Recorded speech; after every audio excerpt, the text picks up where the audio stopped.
بسم اللہ الرحمن الرحیم۔ تو انجینئر محمد علی مرزا کا ایک کلپ پچھلے دنوں میں نے سنا تو مجھے بہت افسوس ہوا، تو اس پہ کچھ تبصرہ کرنا چاہتا ہوں، لیکن پہلے آپ اس کا کلپ خود سماعت فرما لیں۔ ابو جہل تو بدر میں مارا گیا تھا، اس کے بعد ساری جنگیں ابو سفیان نے ہی لڑی ہیں، تو ایک کوئی سوئچ تو نہیں مسلمانوں کے دلوں میں آن ہو جانا تھا کہ ہاں جی آج تو بعد بھائی 180 ڈگری ہو جائے گا کام۔ مسلمانوں کو قلق تو تھا، تو مسلمان اس کو کوئی اچھا نہیں سمجھتے تھے، بس صرف کلمے کے احترام تک تھی بات۔ تو انہوں نے آ کے حضور صلی اللہ علیہ وسلم سے کچھ ڈیمانڈز کی کہ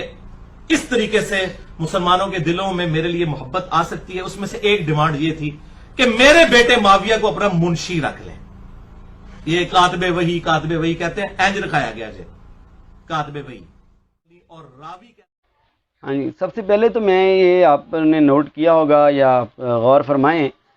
کہ کیا صحابی رسول یا صحابہ محمد صلی اللہ علیہ وسلم کے بارے میں بات کرتے ہوئے یہ لہجہ ہونا چاہیے؟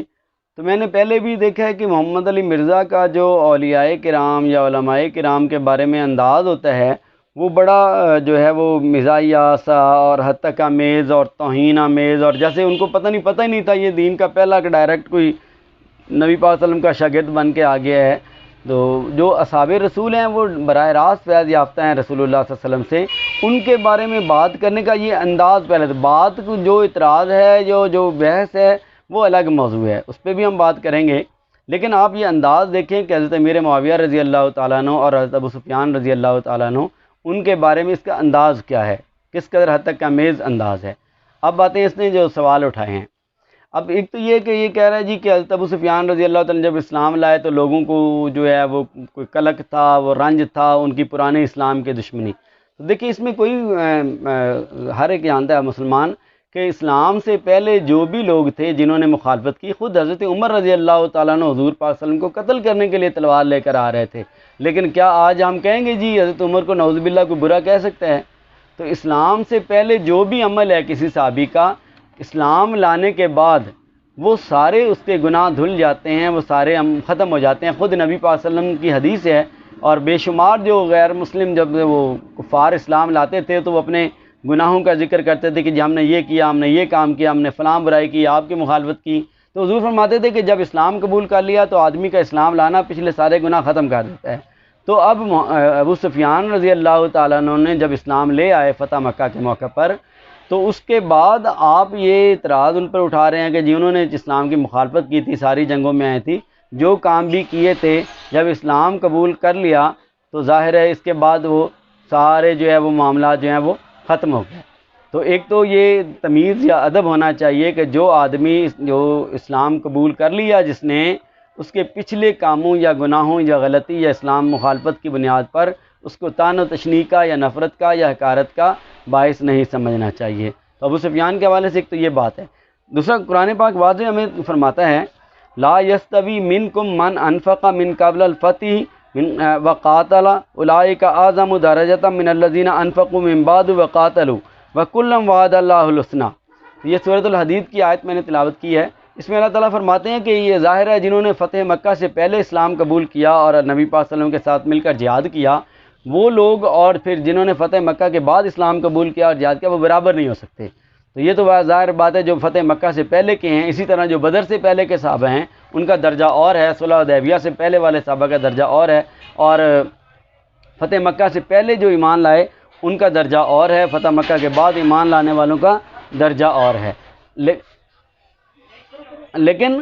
آگے اسی آیت میں فرمایا وَكُلًّا وَعَدَ اللَّهُ الْحُسْنَىٰ، کہ اللہ تعالیٰ نے ان سب کے ساتھ جو ہے حسنہ نیکی کا وعدہ کر دیا۔ یعنی یہ تو ٹھیک ہے کہ وہ درجات کا فرق رہے گا، لیکن یہ نہیں کہ فتح مکہ کے بعد ایمان لانے والے اور جہاد کرنے والے ان کو آپ مسلمان نہ سمجھیں یا کم تر درجے کا وہ مسلمان سمجھیں اور ان کی خدمات کو نظر انداز کر دیں یا ان کو حقارت کا نشانہ بناتے رہیں کہ یہ جی پہلے مخالفت کرتے رہیں، یہ سب جنگوں میں اسلام کے خلاف آتے رہے ہیں۔ تو جب ایمان قبول کر لیا تو ظاہر ہے برابر ہیں۔ اب کلًا وعد اللہ الحسنیٰ، اس میں بھی یہاں واضح رہے کہ حسنہ سے مراد جو ہے وہ سارے علماء کرام نے یہی لیا ہے کہ ان کا جو ہے وہ بھی جنت میں جائیں گے۔ ان کا کسی بھی نبی جو صحابی رسول ہے اس کا چاہے وہ جو بھی اس کے اعمال پہلے رہے، جب وہ اسلام قبول کر لیا تو متفقہ طور پر علماء کرام کا یہ کہنا ہے، مفسرین کا، کہ کوئی صحابی جہنم میں نہیں جائے گا۔ اپنے پہلے والے کاموں کی وجہ سے۔ اس میں ہمیں بہت سے نظر آتے ہیں، حضرت وحشی جو ہیں انہوں نے حضرت حمزہ کو شہید کیا، لیکن جب اسلام قبول کیا تو حضور نے ان کا ایمان قبول کیا۔ آپ نے یہ نہیں فرمایا کہ تم تو میرے چچا کے قاتل ہو تو تمہارا ایمان نہیں ہے۔ تو جہاں تک ایمان کی بات ہے، ابو سفیان کا ایمان یا حضرت امیر معاویہ رضی اللہ تعالیٰ عنہ کا ایمان، اس پر کوئی شک نہیں کیا جا سکتا۔ ایک تو یہ اس کو تحقیر کا نشانہ بنانا کہ جی امیر معاویہ یہ تھے یا سفیان یہ تھے، تو یہ بات محمد علی مرزا صاحب کی انتہائی غلط بات ہے۔ جب وہ مومن ہو گئے، جب وہ مسلمان ہو گئے، تو پھر سب کے لیے اللہ تعالیٰ نے جنت کا اعلان کر دیا، سب کے لیے یہ جو ہے ایمان ان کا قبول کرنا چاہیے۔ دوسرا اب یہاں محمد علی مرزا نے انتہائی حد تک امیز بات جو کر رہا ہے، وہ دیکھیں نبی پاک صلی اللہ علیہ وسلم تو ابو سفیان کے گھر کو امن، فتح مکہ کے موقع جس کا وہ گھر میں چلا جائے وہ امن والا ہو جائے گا، اس کو مارا نہیں جائے گا، اس کو عزت دے رہے ہیں، تو آپ ابو سفیان کو ابھی بھی عزت نہیں دینا چاہتے۔ اسی طرح امیر معاویہ رضی اللہ تعالیٰ عنہ آپ کہہ رہے ہیں کہ جی نبی پاک صلی اللہ علیہ وسلم نے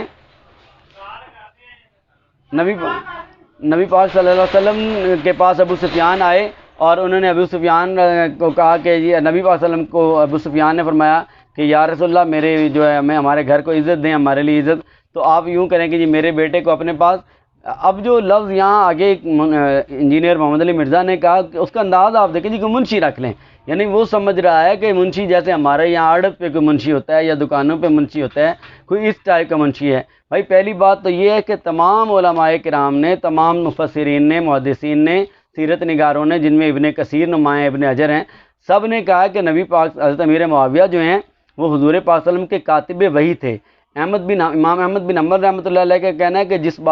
بندے نے یہ بات کی کہ امیر معاویہ کاتب وحی نہیں تھے، اس کی بات ردی کے لائق ہے۔ تو تمام جو ہے البدایہ والنہایہ میں بھی ہے، مختلف روایات میں موجود ہے۔ عبداللہ ابن عباس کی مسلم شریف میں روایت موجود ہے جس میں یہ بات موجود ہے کہ نبی پاک صلی اللہ علیہ وسلم نے وحی لکھوانے کے لیے عبداللہ بن عباس کو بھیج کر حضرت امیر معاویہ کو بلوایا۔ تو ایک تو بات یہ ہے کہ وہ کاتب وحی تھے، وحی لکھتے تھے، اور دوسری بات میں انجینئر محمد علی مرزا کے الفاظ کو ہی چلو مان لیتا ہوں کہ جی منشی تھے، تو اب پاگل آدمی وہ کس کے منشی تھے؟ پھر حضور کا منشی ہونا، نبی پاک صلی اللہ علیہ وسلم کا منشی ہونا کم بات ہے کیا کہ یہ چھوٹی بات ہے کہ ایک آدمی کو حضور پاک صلی اللہ علیہ وسلم نے اپنا منشی بنا لیا؟ تو بھائی ہم تو سمجھتے ہیں کہ منشی ہونا بھی بڑی بات ہے، حضور کے در کا تو غلام ہونا، چوکی دار ہونا، چپڑاسی ہونا ہی بڑی بات ہے، تو منشی ہونا تو پھر اس سے بھی بڑی بات ہے۔ تو آپ آج ہمارے ہاں دنیا میں منشی کوئی ایسے کو نہیں رکھتا جو قابل اعتماد نہ ہو، جس پر اعتماد نہ ہو، کوئی منشی نہیں رکھتا۔ تو نبی پاک صلی اللہ علیہ وسلم نے چلو تمہارے لفظوں میں منشی، پہلی بات یہ ہے کہ منشی کا لفظ اس وقت نہیں کاتب کا استعمال ہوتا تھا، چاہے وہ خط لکھنے کے لیے۔ یہ محمد علی مرزا کا کہنا اصل میں یہ ہے کہ حضور پاک صلی اللہ علیہ وسلم کی وحی نہیں لکھا کرتے تھے بلکہ خط لکھا کرتے تھے، رک کے خط لکھا کرتے تھے۔ تو حضور کا خط لکھنا کوئی چھوٹی بات ہے کیا؟ تو بھائی اگر چلو تیرے لفظوں میں تجھے جو وہ اہل تشیع کا یا جو ایک ہے لفظ وہی شاید اچھا لگتا ہے، تو حضور کا منشی چلو مان لیتے ہیں، تو نبی پاک صلی اللہ علیہ وسلم کا منشی ہونا ہی بہت بڑی بات ہے۔ تو محمد علی مرزا جو ہیں وہ ان کی یہ اس طرح کی باتیں جو ہیں کہ یہ جی منشی تھے،